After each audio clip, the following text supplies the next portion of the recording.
maraming salamat po sa pagpunta niyo po dito at makiramay po sa aming mga kapatid, sa pamilya.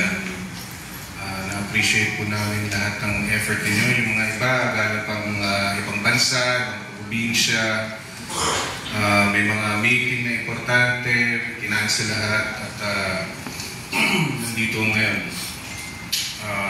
Thank you po sa inyo.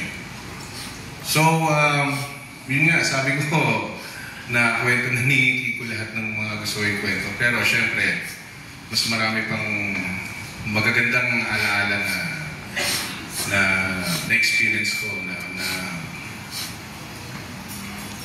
yung banding namin na napaka-special dahil unang-una sa lahat, alam naman po natin si Mami, lagi siyang nasa labas, laging nag-shooting, nag-taping, may superstar show siya dati, nag-recording siya, and bilang mga anak, kami palang dalawa na yun. Excuse me. Lumalaki kami sa pagdang ng mami namin. And nagtataka ako bakit laging maraming tao sa bahay. Kung sino-sino yung umipisil sa mukha ko, natatakot ako, nagkakatrauma ako. Yung parang tipong, balayo niyo po ako. Kasi gusto kong kumain ng maayos sa loob na ng bahay. Hindi namin kilala, umaga-umaga, papasok pa kami ng school. So may mga ganyan, picture yung ginaganon pa, yung rewind pa na kumakain ako tapos nagpapapicture sa amin. Tapos nagtataka ako kung lumalaki kami na ate. Ba't ang daming tao? Bakit laging puro Nora? Nora. Hanggang sa pagtulog ko, naririnig ko sila sa panaginip ko, Nora. So, tinanong ko sarili ko, Lord, bakit ganito lang yung isang Nora, isang mami namin na sa halip ng dami ng tao sa mundo, bakit yung mami namin na nakikita namin siya, syempre napapanood namin siya sa mga pelikula niya, sa Superstar.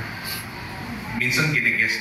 Ayoko ng pag sinasabi niya sa akin, anak, mag-guest tayo. Birthday ko, pumunta ka, kakanta ka. Nunginig na akong gano'n. Kasi muna, syempre, nasanay ako, namulat ako sa mundo na ang daming tao lagi. Ang daming kaibigan, ang daming may mga cameras pa, may mga friends, may mga directors, producers sa bahay, lalo biyo si Mami. Ganun siya. Ang alaala ko sa kanya, lagi siyang mayakap. Lagi niyang sinasabi na, I love you po. Alam niyo naman si Mami, I love you po, kamusta po, gano'n. So, na-observe ko yun habang lumalaki ako. And kahit hindi niya kami tinuturuan ng manners, kahit hindi niya kami tinuturuan naman niya kami ng manners, kahit hindi madalas kami pagsabihin na kailangan niyong gumalang sa mas nakakatanda sa'yo.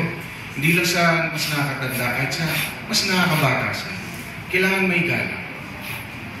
And yung observation ko na yun, na parang na-imprint sa puso, na-imprint sa pagkatao ko.